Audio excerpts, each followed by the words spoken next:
Nous sommes très contents ce matin d'être dans ces lieux. Et ce matin, bien-aimé, je vois le surnaturel s'activer. Alléluia. Si tu n'y crois pas, bien-aimé, maintenant je t'invite à croire que le surnaturel est en train de s'activer dans ta vie.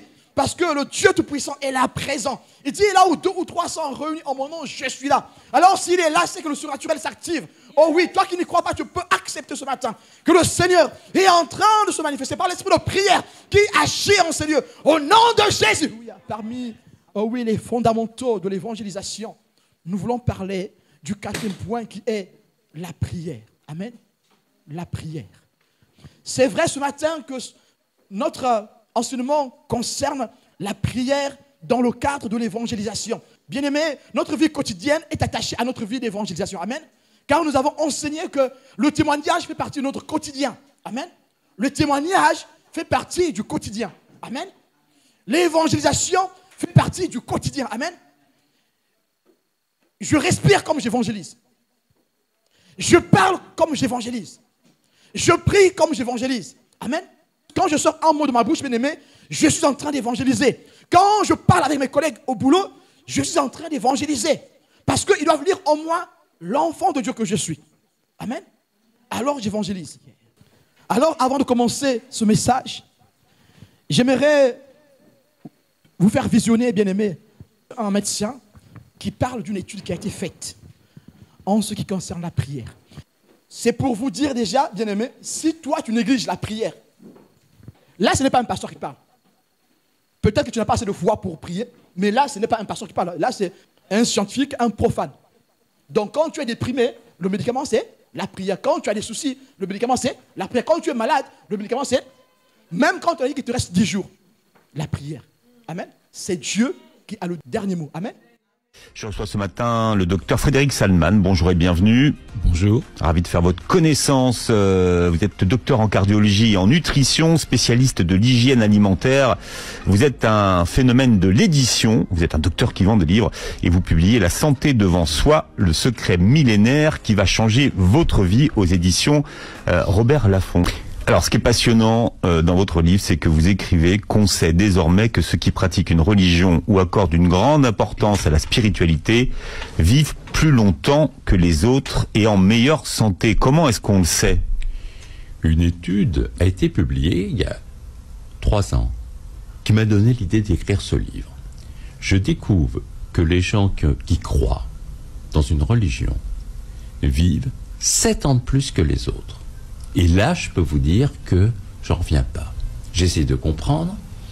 Et effectivement, des recherches nouvelles ont montré qu'il y a un lien très puissant entre la spiritualité et la santé. Les gens qui croient, qui ont un sens profond dans leur vie, ont une stimulation immunitaire beaucoup plus puissante. L'immunité, c'est tout ce qui nous protège de tout. C'est notre garde du corps. Eh bien, c'est plus puissant quand vous avez une croyance. Et alors, ça m'intrigue. Je décide d'écouter de comprendre les textes sacrés. Et on a découvert que la prière active des zones du cerveau au niveau de la relaxation, au niveau du bien-être, de la sérénité. Autrement dit, c'est aussi un anti-stress formidable. La prière active une partie du cerveau dans la relaxation. Amen. Mais quelle est la maladie du 21e siècle? C'est quoi? C'est le stress et la dépression. Le stress, la dépression. Que ce soit dans le monde ou dans l'église, les gens sont stressés. Tout le monde est stressé. Même les chrétiens sont stressés. Et en plus, on leur a fait des prises de sang en même temps. Et on a vu qu'ils sécrétaient des hormones protectrices, des hormones du bonheur, de la détente, de la relaxation. Et qu'en même temps, ça stimule le système immunitaire. Autrement dit, la prière était quelque chose qui fait un bien immense, qui permet aux sujets de retrouver leur socle et surtout, essentiel, de donner un sens à leur vie. Même quand tu as un problème bien-aimé, ça ne sert à rien de ruminer. Prie. Pleure devant Dieu. C'est là qu'il faut pleurer, bien-aimé. En toute situation. Et la prière ce matin, bien-aimé, dans ce sujet, ce n'est pas que dans le cadre de l'évangélisation. Même quand il y a un malheur, pleure devant Dieu. Il y a un problème grave, pleure devant Dieu. C'est devant Dieu que tu vas apprendre à pleurer. Jésus a appris à pleurer devant son Père.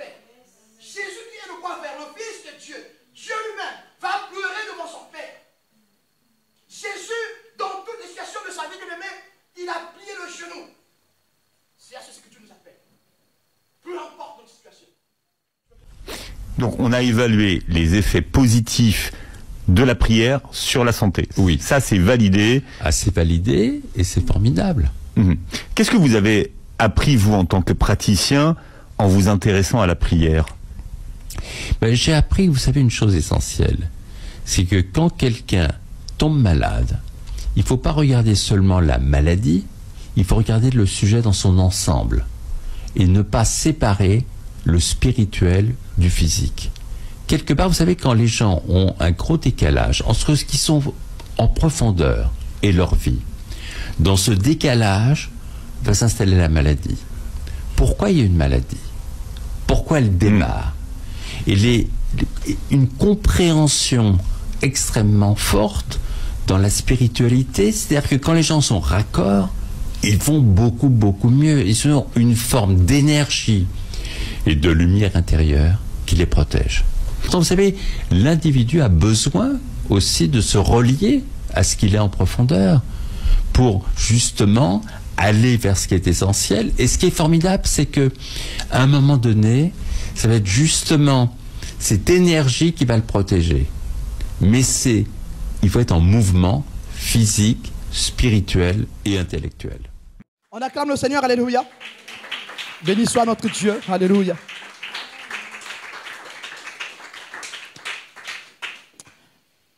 L'importance de la prière. La valeur de la prière. La prière, bien-aimée, joue un rôle fondamental, un rôle prépondérant, un rôle dominant dans la vie du chrétien, que ce soit pour sa vie quotidienne ou pour l'évangélisation. Il faut aimer la prière. Un chrétien qui n'aime pas la prière ne peut rien faire dans la présence de Dieu. La prière est le moteur de la vie du croyant. Une voiture sans moteur ne peut se déplacer. La prière, quand elle est absente dans la vie s'arrête. La vie du croyant s'arrête. Il n'y a pas de vie spirituelle sans la prière. Bien-aimé, c'est la prière qui vient établir une connexion intime avec Dieu, entre le croyant et Dieu. C'est la prière qui établit ce lien intime. Sans la prière, bien-aimé, il n'y a pas ce lien. Tu peux lire la Bible tous les jours. Si tu ne pries pas, bien-aimé, ça devient lettre morte. Il faut associer cela. Et lire la Bible, c'est aussi prier. Oui. Et la prière, bien-aimé, ne consiste pas qu'en des mots. C'est notre présence devant Dieu. Le face-à-face. La prière nous fait rentrer dans le face-à-face. C'est dans ce face-à-face, bien-aimé, que nous allons préparer le terrain pour les cœurs qui seront touchés par le Saint-Esprit. Et bien aimé, comment pourrons-nous préparer les cœurs des autres si notre cœur n'est pas au préalable préparé? Alors, quand nous prions pour les autres, quand nous invoquons le Saint-Esprit dans la prière, pour qu'il touche les autres, l'Esprit va commencer par nous toucher nous-mêmes, nous transformer nous-mêmes. Notre vie va changer.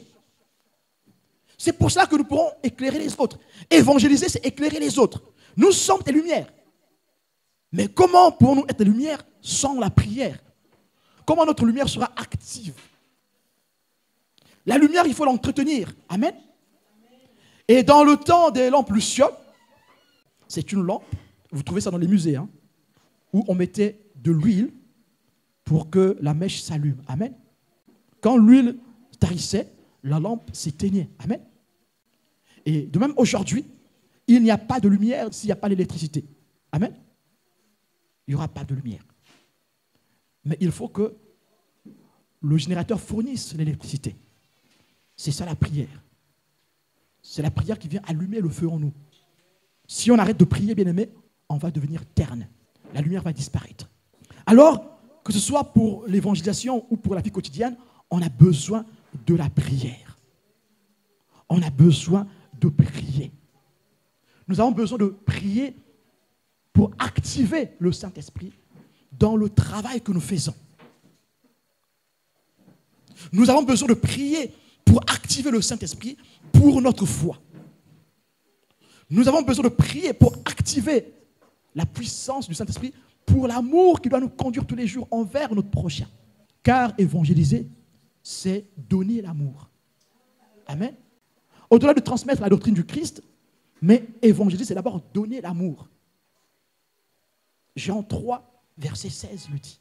Mais pour que nous vivions cet amour, il faut que nous restions dans la prière. Alors, si nous voulons évangéliser de façon efficace, sachant que l'évangélisation commence à la maison, ça commence dans notre famille. Tu ne peux pas aller évangéliser les gens du dehors si dans ta famille tu as un mauvais témoignage. Personne ne pourra t'écouter déjà, chez toi, dans ta famille. Comment peux-tu évangéliser si tu n'as pas en toi l'esprit de prière? Tu vas transmettre quoi? Bien-aimés, si nous arrêtons de prier, nous allons tous devenir méchants, égoïstes, égocentriques. Il y a des choses qui vont commencer à naître en nous qu'on ne pouvait soupçonner auparavant. Pourquoi? C'est parce que nous avons arrêté la lumière. Nous avons arrêté de fournir l'énergie à notre lampe. Dieu nous appelle ce matin à réactiver la prière. Réactive-toi dans la prière. Peu importe ce qui se passe dans ta vie. Peu importe ta situation. Peu importe tes déboires. Peu importe tes dettes. Peu importe ta souffrance. Peu importe ton manque, tes besoins. Réactive la prière. La prière, bien-aimé, va te tenir dans la confiance en Dieu.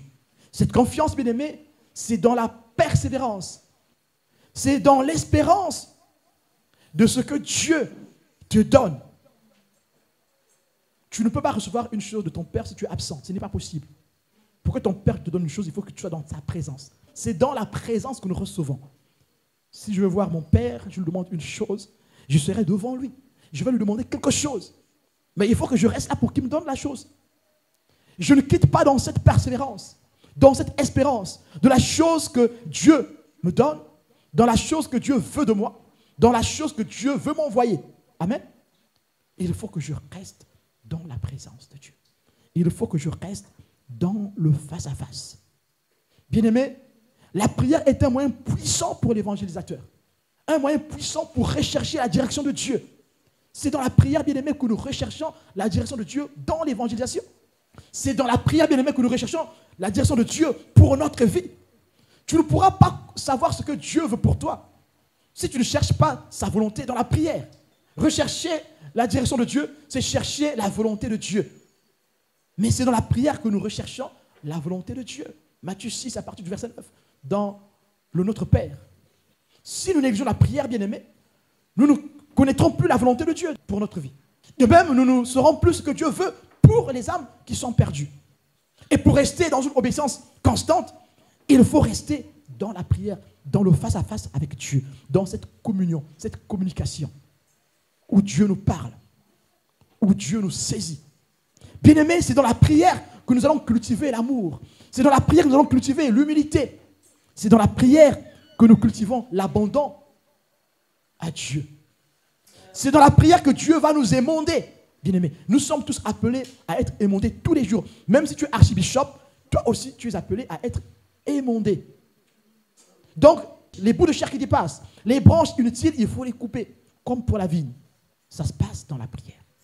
C'est dans la prière que Dieu nous transforme. C'est en priant que nous devenons saints. Parce que c'est là que Dieu nous travaille. Dieu nous change. Alors celui qui fuit la prière, il fuit la transformation. Celui qui fuit la prière, il fuit la lumière de Dieu. Celui qui fuit la prière est déjà vaincu. Celui qui fuit la prière ne peut rien recevoir. Car la prière est l'introduction du recevoir. Celui qui veut recevoir doit prier. Alors bien-aimés, si nous voulons que Dieu agisse dans l'évangélisation, nous devons prier. Prier pour nous, prier pour les autres, prier pour les nations, prier pour les autorités. Nous devons accepter de rentrer dans le combat spirituel. Prier, bien-aimé, c'est accepter de rentrer dans le combat spirituel. Car, bien-aimé, nous n'avons pas à lutter contre la chair et le sang. Notre lutte, c'est contre les dominations, contre les esprits méchants. Et bien-aimé, quand tu sors pour évangéliser, tu rentres en confrontation avec le monde des ténèbres. Même quand tu ne le ressens pas, même quand tu ne le vois pas, dès que tu sors pour évangéliser, tu rentres, oh oui, en conflit avec le monde des ténèbres. Le conflit se décuple. Amen. Le conflit se décuple. Tu vas rencontrer des esprits méchants, des esprits de rébellion, des esprits de sacrifice. Mais si tu n'as pas prié, tu ne pourras pas sortir vainqueur. Et là, on parle de prier de façon spécifique. Amen. Nous allons voir l'exemple du Christ lui-même, comment il a évangélisé. Quel était le moteur de la vie spirituelle du Christ lui-même?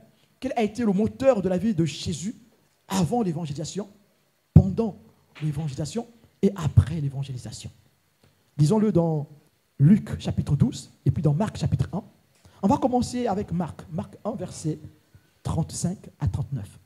Vers le matin, pendant qu'il faisait encore très sombre, il se leva et sortit pour aller dans un lieu désert où il pria. Simon et ceux qui étaient avec lui se mirent à sa recherche. Quand ils l'eurent trouvé, ils lui dirent: d'où te cherches? Il leur répondit: allons ailleurs, dans les bourgades. Voici, afin que j'y prêche aussi, car c'est pour cela que je suis sorti. Amen. Vers le matin,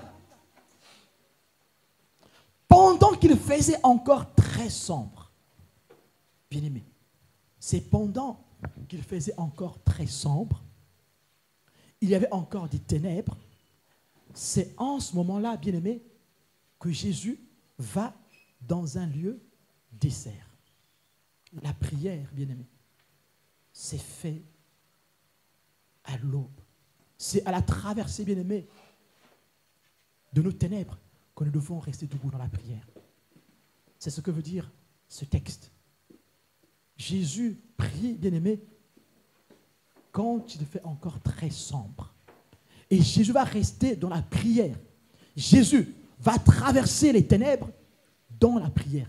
Mais si vous lisez les textes qui viennent avant, vous allez voir qu'il y a eu des situations. Il y a eu de persécutions. Il y a eu des guérisons ensuite. Et Jésus est combattu par les pharisiens, par les scribes. Il faut qu'il soit en condition de prière. Mais il traverse, bien aimé, les ténèbres de sa vie dans la prière. Vous allez voir la suite, bien aimé. Après cette prière, bien aimé, il va rentrer dans une mission évangélique. Il va évangéliser les villages aux alentours, les bourgades. Et là, bien aimé, il va apporter la bonne nouvelle. Mais avant de se lancer dans une nouvelle mission, que fait Jésus? Jésus sait que cette mission est périlleuse. Cette mission est importante. Cette mission est dangereuse pour sa propre vie, bien-aimé. Bien-aimé, combien de fois on a lapidé Jésus dans la Bible? Combien de fois? À maintes reprises, bien-aimé, on lapide Jésus. On veut même le précipiter dans un ravin. Et donc, sa vie, bien-aimé, est en danger. Jésus, qui est le Fils de Dieu, a conscience du danger qui entoure sa vie parce qu'il sait qu'il n'a pas encore accompli la mission. Il ne peut pas s'autoriser de mourir avant la mission. Alors, il sait que la force pour tenir jusqu'à la mission vient de la prière. Ayant conscience de l'importance de la mission, Jésus se dit que c'est dans la prière que je sortirai vainqueur. Et il a dit, Jésus, c'est pendant le jour qu'il faut travailler, avant que la nuit n'arrive. Et Jésus, dans sa conscience, commence à vivre les ténèbres qui environnent sa vie. Oui, le jour, c'est la vie, bien-aimée. La nuit, c'est la mort. Les ténèbres, c'est la mort. Jésus sait que sa mort arrive. Et il sait que sa vie est persécutée par les pharisiens et par les autres. Il doit traverser ces ténèbres dans la prière. Bien-aimés, nous, comment traversons-nous nos ténèbres? Dans des pleurs, dans des lamentations, dans les angoisses, dans les inquiétudes, dans la colère, dans le manque d'estime de soi. On n'a plus confiance en soi parce que on se sent laminé par les autres, par le monde, par notre entourage. On se sent abandonné, délaissé. Dans la rébellion que nous passons notre traversée des ténèbres. Mais Jésus a passé sa traversée des ténèbres dans la prière. Vers le matin, pendant qu'il faisait encore très sombre, il se leva et sortit pour aller dans un lieu désert où il pria. Simon et ceux qui étaient avec lui se mirent à sa recherche. Eux, ils sont sortis quand il faisait déjà jour. Mais Jésus a traversé toute cette partie sombre de la nuit dans la prière. Et dès que le jour arrive, qu'est-ce qu'il fait? Il travaille. Amen. Dieu nous appelle ce matin à traverser les ténèbres dans la prière. La nuit, c'est le problème qui t'empêche de voir la gloire de Dieu. La nuit, c'est la chose qui t'empêche d'évangéliser comme il faut. Parfois, c'est une période de doute. Mais traverse cette période de doute dans la prière. Comme Jésus a traversé ces périodes de persécution dans la prière. Lisons aussi Luc. Luc chapitre 6, verset 12. En ce temps-là, Jésus se rendit sur la montagne pour prier. Et il passa toute la nuit à prier Dieu. Et la suite, pourquoi il fait ça? Quand le jour parut, il appela ses disciples et il en choisit 12 auxquels il donna le nom d'apôtres. Amen. Jésus se rend à la montagne pour prier toute la nuit. Bien-aimé, Jésus a une décision importante à prendre. Alors il traverse. Bien-aimé, c'est aussi des ténèbres. S'il se loupe là, c'est fini. Admettons qu'il avait pris 12 Judas. Qui allait faire la postérité de son message? Personne. Satan pouvait l'infiltrer pour lui envoyer 12 Judas. Allez, prends 12 Judas. Il pouvait se laisser tenter par le monde. Comme il a été tenté sous le mont Carental, dans Matthieu 4. Satan l'a tenté, bien-aimé. Il pouvait se laisser tenter. Mais il a dit, ça c'est une décision importante à prendre. C'est une traversée des ténèbres. Il faut que je passe cette traversée des ténèbres dans la prière. Quand nous avons des décisions importantes à prendre, comment passons-nous cette traversée? Par le stress, par l'inquiétude, par le doute, en nous sous-estimant ou en nous surestimant. Jésus se rendit sur la montagne pour prier et il passa toute la nuit à prier Dieu. Bien-aimé, la prière, c'est une échelle qui nous rapproche de Dieu. Et bien-aimé, prière et montagne veulent dire la même chose. La montagne est assimilée à la prière. C'est le lieu de rencontre. C'est à la montagne que Moïse a reçu la table des lois. C'est à la montagne. C'est à la montagne que Élie a invoqué Dieu et Dieu s'est manifesté. C'est à la montagne que Jésus, qui est le Fils de Dieu, va prier pour invoquer son Père. Tout se fait à la montagne, bien-aimé. Il n'y a pas de vie spirituelle sans la montagne. La montagne, c'est un lieu d'élévation où nous élevons notre âme dans la présence de Dieu. Bien-aimé, la montagne, c'est une échelle. La montagne nous rapproche du ciel, n'est-ce pas? C'est vrai ou faux? C'est la vérité. La montagne nous rapproche du ciel. Or que Dieu habite où? Dans les cieux, sur son trône. Alors, bien-aimé, quand nous sommes sur la montagne, nous sommes près du ciel et Dieu, quand il s'épanche, facilement, il nous touche. Le doigt de Dieu nous touche facilement quand nous sommes sur la montagne. Si nous voulons, bien-aimé, que le doigt de Dieu nous touche promptement et facilement, mettons-nous sur la montagne. Bien-aimé, la montagne, c'est le lieu de révélation. Nous voulons évangéliser efficacement, bien-aimé, il nous faut la révélation. Ça sera le prochain point, bien-aimé, le 5e point. Le prophétisme dans l'évangélisation. Nous voulons évangéliser, mais il faut la révélation. Sans révélation, nous ne pourrons pas, oh bien-aimé, toucher les âmes comme Dieu le veut. Et pour recevoir la révélation, il faut aller à la montagne. Tu veux monter un projet, prie, va à la montagne. C'est là que Dieu va te révéler, oh oui, les aboutissants et les tenants de ton projet. Tu as un projet de mariage, prie aussi, bien-aimé. C'est là que Dieu va se manifester. Peu importe le temps que ça dure. Tant que tu n'as pas reçu la réponse, reste dans la présence du Père. Bien-aimé, un enfant, quand tu lui as promis quelque chose, si tu lui dis, bon, à 10h, je t'emmène au cinéma, il va se préparer même depuis 5h du matin. Et avant 10h, il sera devant toi. Et s'il te voit en train de dormir, là, il va commencer à pleurer. Mais papa, c'est l'heure. Mais papa, c'est l'heure. Même s'il ne sait pas lire l'heure. Tant que tu n'as pas bougé ton doigt, là, il ne te lâchera pas. Et ta sieste, tu ne pourras pas la faire. Nous devons être comme des enfants qui demandent à leur père et qui attendent. Ils vont harceler le Père. Il faut harceler Dieu. Jésus nous l'a permis.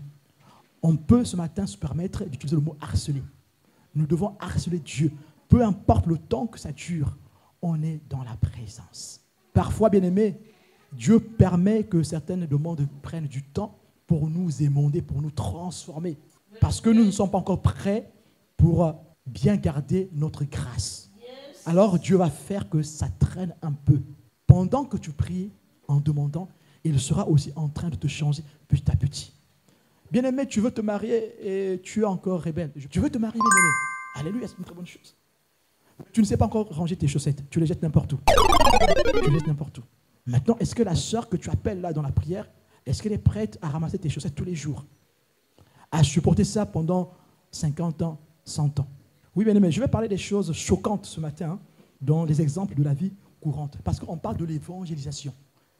Évangéliser, c'est aussi ce que nous sommes. Amen. Si je sors là, évangéliser en short, il n'y a personne qui va m'écouter dire, mais il fait quoi celui-là? Je sors avec mon chariot, avec mon short, avec un débardeur tranquille. Il n'y a personne qui va prendre le prospectus. Tu veux te marier, mais tu n'es pas encore ordonné dans ta vie. Tu ne sais pas ranger tes affaires. Maintenant, est-ce que tu es sûr que la sœur que tu appelles dans la prière là, viendra accepter ça pendant 50 ans? Tu veux te marier, mais tu n'es pas battant. Tu es un flemmard. Tu penses que la sœur qui va arriver là va accepter un homme qui ne se bouge pas? Bien-aimé, Dieu nous appelle à changer. Tu veux te marier, tu es encore colérique. Tu penses que la sœur là va accepter un homme colérique? Tu penses que la sœur là va supporter un homme jaloux qui ne la laisse pas respirer? Quand je dis un frère, toi tu dis une sœur. Amen. L'hygiène aussi, bien-aimé, l'hygiène à la maison, tenir sa maison. Tu veux te marier, mais tu ne sais pas faire la vaisselle. Et la sœur là va accepter un homme qui ne fait jamais la vaisselle? On évangélise avec notre hygiène aussi. On évangélise avec notre façon de parler. On évangélise. Tu es violent dans tes propos. Tu penses que la sœur là va accepter ça pendant 50 ans? Parce que tu as trop des beaux yeux? Non. Il y a un moment, elle va commencer à voir que tes défauts. Voilà pourquoi Dieu permet parfois que certaines personnes qui cherchent le mariage, qui ne trouvent pas, je suis désolé de dire, pas que je condamne, hein. Non, non, non. Parfois de trouver un peu plus tard, le temps que Dieu nous émonde, le temps que Dieu nous travaille, le temps que Dieu nous transforme, le Seigneur nous aime. Bien-aimé, Jésus a traversé la nuit dans la prière avant de choisir les apôtres. Car choisir les apôtres est une mission cruciale. Ce choix va être important pour la suite du ministère du Christ. Voilà pourquoi il fallait qu'il prie. Il fallait qu'il reste dans la présence de Dieu. Pour évangéliser, Dieu veut encore donner à ceux qui évangélisent des instructions. Mais cela se passe dans la prière. Comme dans Matthieu 10, versets 7 à 10, Jésus donne des instructions aux disciples. Il leur donne des instructions. Il leur dit, voici ce que vous allez faire. Partez, ne prenez rien. Matthieu 10, versets 7 à 10. Il leur donne des instructions. Jésus, pour nous envoyer évangéliser, il veut encore nous donner des instructions. Mais il faut que nous soyons attentifs.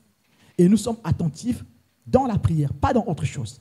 Bien-aimé, la prière peut renforcer notre engagement dans l'évangélisation. Parfois, Dieu te donne à faire une chose, mais tu hésites encore. Mais la prière peut faire que tu te détermines, que tu sois engagé, que tu sois zélé pour l'évangélisation. Nous avons l'exemple de François d'Assise, Saint François d'Assise. C'était un chrétien du XIIe siècle, bien-aimé. Il menait une vie vaniteuse, une vie dépravée, mais il avait de l'argent. Mais pour qu'il accepte d'évangéliser, il est passé par la prière. Il a fait une retraite spirituelle. Et c'est au cours de cette retraite, bien-aimée, qu'il a rencontré Jésus. Et c'est là qu'il a pris la décision d'évangéliser. Il l'a fait de façon drastique. Il s'est dépouillé de ses biens. Il a abandonné ses richesses, bien-aimés. Saint François d'Assise a abandonné ses richesses. Il a commencé à vivre avec des lépreux, avec des pauvres. Lui qui avait des moyens. Lui qui vivait dans l'opulence. La prière, bien-aimée, peut faire que notre engagement pour l'évangélisation se décuple. Amen. La prière nous fait rentrer dans une dévotion qu'on ne peut mesurer. Même quand, au départ, on n'y pensait pas. La prière nous ouvre les yeux dans notre relation avec les autres. Amen. Il y a Rick Warren, c'est un théologien aussi, un docteur en théologie. Dans son livre intitulé « The Purpose Driven Life », il met en évidence le rôle de la prière dans la recherche de la direction divine pour la vie quotidienne, mais aussi pour l'évangélisation. Il y a aussi Beth Moore aussi, dans son livre intitulé « Praying God's Word », il souligne comment la prière conduit à briser les forteresses spirituelles et à préparer le terrain pour l'évangélisation. Et si vous voulez, bien aimé, vous trouverez d'autres auteurs qui ont parlé de la puissance de la prière dans l'évangélisation. Et quand j'étais plus jeune, quand j'ai commencé dans la foi, bien aimé, il y avait des grands prédicateurs évangélistes qui venaient de l'Occident, qui venaient prêcher en Afrique, bien aimé. Il y a des miracles qui s'opéraient pendant qu'ils prêchaient. Mais d'où venaient ces miracles? Ces prédicateurs mobilisaient les gens dans toutes les églises de la ville. Ils louaient des salles pour que les gens prient. Pendant que lui prêchait, nous étions en train de prier dans des salles. Et les miracles s'opéraient. Bien-aimés, c'est dans la prière que nous allons faire descendre les miracles dans la vie de ceux qui ne connaissent pas le Seigneur. Et vous avez vu ici avec Marc, chapitre 1, versets 35 à 39. Si vous allez plus loin, vous allez voir qu'il y a eu des guérisons miraculeuses. Quand Jésus est sorti prier, après la prière, il est rentré dans la ville pour prêcher et il y a eu des miracles. Amen. Tout s'est préparé dans la prière. Dieu nous appelle à prier. Et bien aimé, la prière commence aussi dans l'église. C'est un cas pratique. Tu es venu aujourd'hui. Combien de fois tu as élevé ta voix pour prier? Peut-être qu'à la maison, tu as du mal à prier. Mais profites-en quand tu es à l'église. Combien de fois? Quand l'adoration passe, on a besoin d'entendre les voix qui invoquent, qui appellent Jésus. À la maison, la prière, c'est comme ça, dans l'eau. Ici, encore la prière, dans l'eau, mais tu pries où? Tu pries quand? C'est ici qu'on veut entendre les voix. Si tu es un vrai adorateur, tu ne le cacheras pas. La lumière, on ne la met pas sous le seau. On la met sur la table, à un lieu élevé. Sinon, cette lumière, on peut la mettre sous l'estrade. Comme ça, on sera éclairé ici. C'est ça, hein? Non. Ben, c'est en haut, au-dessus de nos têtes. Amen. Si tu pries à la maison, prie ici à l'église. Dieu veut entendre les voix. Nous avons aussi, bien aimé, dans Actes chapitre 4. Actes chapitre 4, bien aimé, versets 8 à 12. Ils étaient en train de prier ensemble. La terre a tremblé. Le Saint-Esprit est descendu. Bien aimé, on ne peut rien faire sans la puissance du Saint-Esprit. Rien. Mais il faut prier. Mais c'est tous ensemble, nos voix vont appeler la puissance de l'Esprit et la terre va trembler. Amen. Yes.